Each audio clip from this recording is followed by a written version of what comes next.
Hi friends, कैसे हो आप सभी। आई होप सभी सही होंगे।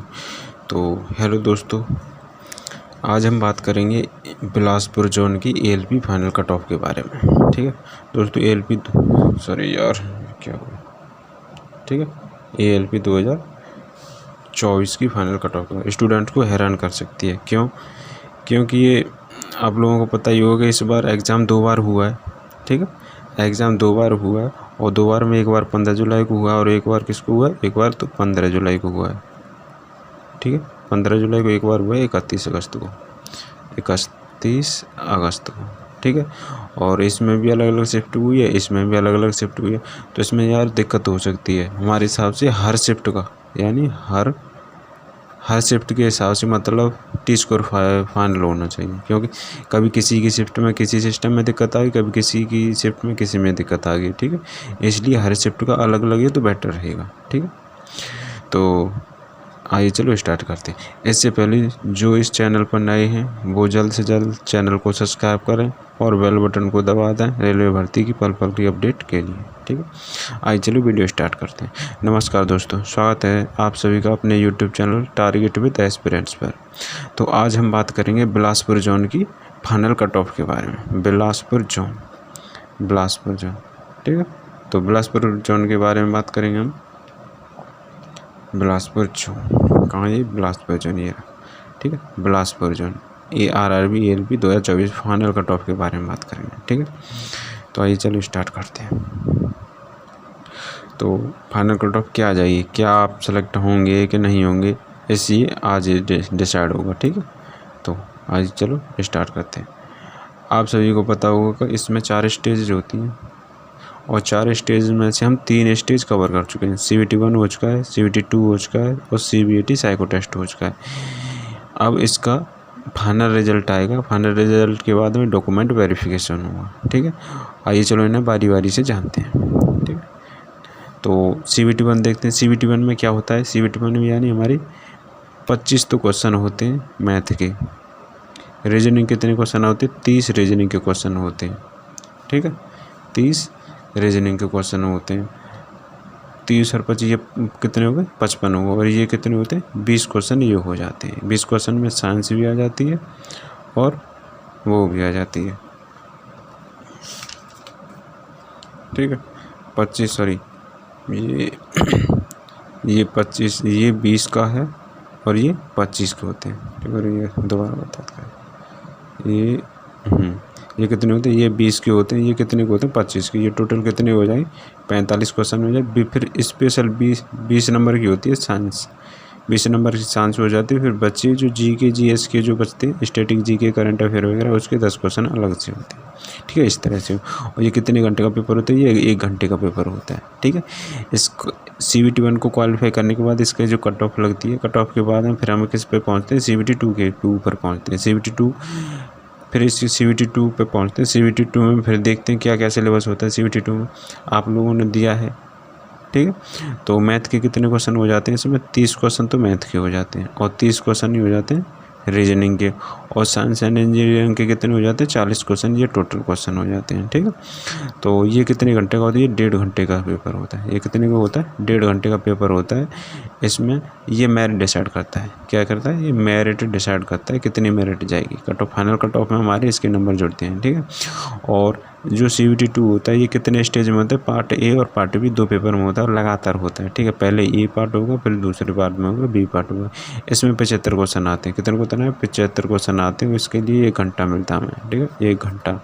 और ये रिलेटिव ट्रेड होता है, यानी जिस ट्रेड से हमने ITI डिप्लोमा BTech वगैरह कुछ भी किया होगा उस ट्रेड से संबंधित इसमें क्वेश्चन आएंगे। ये सिर्फ क्वालिफाई नेचर का होता है, क्वालिफाई नेचर का, यानी हमें पास होने के लिए हमें 35% मार्क्स चाहिए इसके 75 क्वेश्चन के। तो 75 क्वेश्चन के समथिंग मान लो चलो आप 26.5 के समथिंग पास हो जाते हैं। यानी हमें मान लीजिए हमें 27 क्वेश्चन लेके ही हर हालत में लेके आने हैं। ठीक है, जैसे हमारी 27 क्वेश्चन आ जाए या 27 से प्लस आ जाए तो हम साइको के लिए एलिजिबल हो जाते हैं। इसमें इसकी भी कट ऑफ लगती है। इसकी मान के चलो कम से कम लगभग मान के चलो 50 क्वेश्चन तो हमारे इसमें होने चाहिए। 50 इसमें हो जाए, 27 क्वेश्चन इसमें हो जाए, तो ये दोनों मिला के हम किस में पहुँच जाते हैं, साइको टेस्ट में पहुँच जाते हैं। साइको टेस्ट फाइट करते हैं हम। ठीक है, तो इसकी कट ऑफ लगने के बाद हम फिर साइको टेस्ट में चलो साइको टेस्ट के बारे में जानते हैं। साइको टेस्ट क्या क्या होता है, इसमें क्या क्या पूछा जाता है। तो साइको टेस्ट होता है, साइको टेस्ट में 5 बैटरी टेस्ट होते हैं। एक होता है मेमोरी टेस्ट, एक होता है फॉलोइंग डायरेक्शन टेस्ट, और ये कितना होता है, ये डेप्थ परसेप्शन टेस्ट, और ये परसेप्चुअल स्पीड टेस्ट होता है, पावर ऑफ ऑब्जर्वेशन टेस्ट होता है। ये 5 टेस्ट होते हैं, ठीक है। 5 टेस्ट में फिर अंदर और होते हैं। मेमोरी टेस्ट में फिगर पोजीशन टेस्ट, इस बार पूछे गए थे, 24 क्वेश्चन आए थे इसमें। फॉलोइंग डायरेक्शन टेस्ट में क्लॉक आया था, इसमें 20 क्वेश्चन आया था। ये जो सभी टॉपिक थे इनमें सबसे ज़्यादा हार्ड ये क्लॉक वाला था, ठीक है। तो काफ़ी दिक्कत हुई थी बच्चों को। डेप्थ परसेप्शन टेस्ट में हिडन क्यू आया था, इसमें छुपे हुए घन बताने थे, किस घन से कितने छुपे हुए हैं, ठीक है। तो इसमें 50 क्वेश्चन आए थे। और इसमें परसेप्शन स्पीड टेस्ट में पिक्चर प्लेसमेंट में कितने आए थे, 60 क्वेश्चन आए थे। और जो पावर ऑफ ऑब्जर्वेशन टेस्ट में न्यू सेम फिगर आया था, ठीक है। इसमें सेम फिगर दे दिया, फिर इसमें से बारी बारी से ऑप्शन दे दिए जाएंगे, बताओ इसमें से कौन सा है, ठीक। तो इस तरह से साइको टेस्ट हुआ था। साइको टेस्ट में इसके बाद आप सभी को पता होगा, इसमें साइको टेस्ट देने के बाद में आप सभी को हर एक बैटरी टेस्ट में पास होना होता है। हर एक बैटरी टेस्ट में पास होने के लिए टी स्कोर निर्धारित होता है।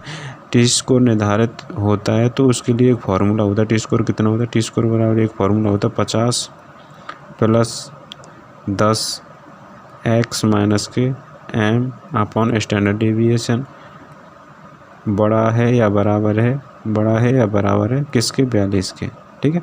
ये हमारा टी स्कोर होता है। टी स्कोर का फॉर्मूला होता है। इसमें क्या होता है, ये सही प्रश्नों की संख्या होती है और ये एम होता है एवरेज की, ठीक है। तो इस सब को छोड़ दें तो हम एक ही शब्द जाना है कि बस ये देख लो हर एक शिफ्ट में, अगर शिफ्ट वाइज लगेगा तो देख लेना, और सभी के लिए कॉमन ही लगेगा, बस किसी के लिए स्पेशल नहीं है। तो इस तरह से मान के चलो जिस शिफ्ट में सभी बच्चे हैं उन सभी के जो मार्क्स आएंगे वो सभी के और एवरेज का निकाला जाएगा।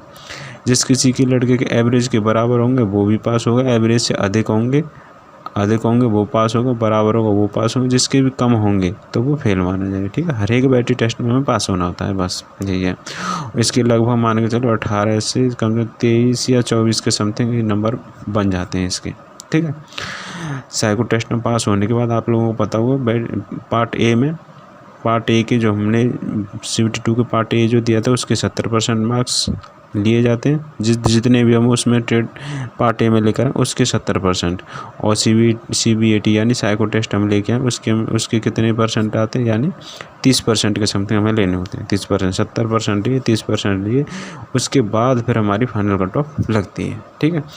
तो आइए जानते हैं फाइनल कट ऑफ कैसे लगती है, किन किन वजह से निर्धारित करती है।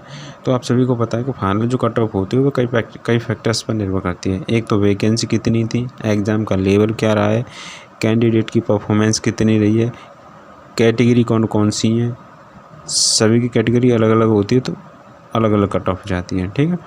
तो आगे बढ़ते हैं। एक्सपेक्टेड कट ऑफ क्या जा सकती है, चलो बिलासपुर की वैकेंसी के बारे में जानकारी ले लेते हैं।